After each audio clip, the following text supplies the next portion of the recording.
swear to you, gentlemen, you have no idea. Stand down, soldier! Stand down! Get on your knees! No, stay back!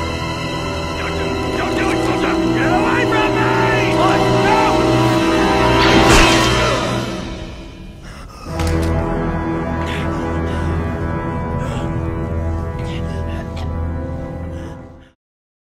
Vous aussi, vous n'aimez pas la garde Coruscant?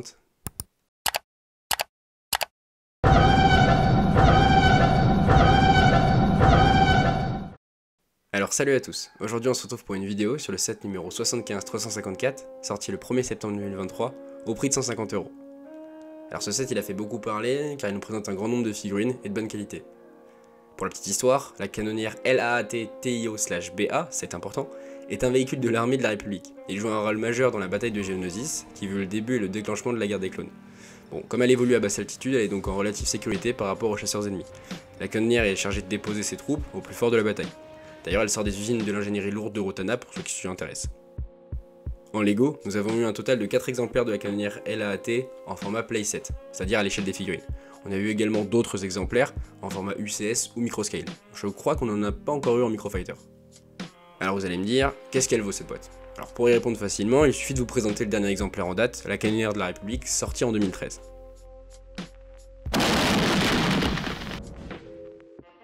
Bon, comme vous pouvez le voir, le set de 2023 est beaucoup plus petit que celui de 2013.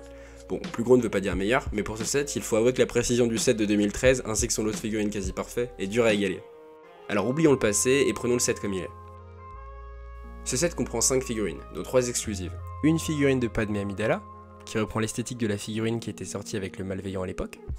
Une réédition du Chancelier Palpatine, qui reprend les figurines du set de l'arrestation de Palpatine, mais également du playset du Venator, dont je n'ai aucune version. Et enfin la première figurine du commandant Fox en phase 2. En effet, nous avions déjà eu la figurine du commandant Fox sous sa forme phase 1, avec je crois une araignée droïde, et comme pour Cody en 2022, on se rend compte que Lego sort les commandants en version phase 2, année après année. On peut du coup se demander logiquement qui sera le prochain. Et enfin dans ce set on peut retrouver 2 exemplaires du clone classique de la garde de Coruscant. Cette figurine était également exclusive jusqu'en début 2024, où est sorti le set 75-372, qui a un pack de combat qui comprend un de ces clones là. C'est également une réédition d'un clone de 2007, et qu'on a également retrouvé en 2014. Ce lot de figurines est très appréciable, chaque figurine est bien travaillée, cependant il manque toujours la présence de 2 pilotes pour conduire la canonnière. On se rend compte d'ailleurs que Lego ne veut pas mettre de pilote, puisque dans l'UCS, la canonnière UCS qui était sortie il y a quelques années, ça a été un grand scandale parce qu'il n'y avait pas de pilote, ils avaient mis un commandant, en l'appelant pilote. De plus, je pense que c'est une blague de la part de Lego, mais on peut se rendre compte que là sur l'affichage commercial de cette boîte, on peut voir Fox à la place du pilote, comme pour dire que le commandant est un nouveau pilote. Pour ce qui s'agit du vaisseau, on peut voir que Lego a repris l'esthétique des canonnières qu'on voit à différentes reprises dans The Clone Wars.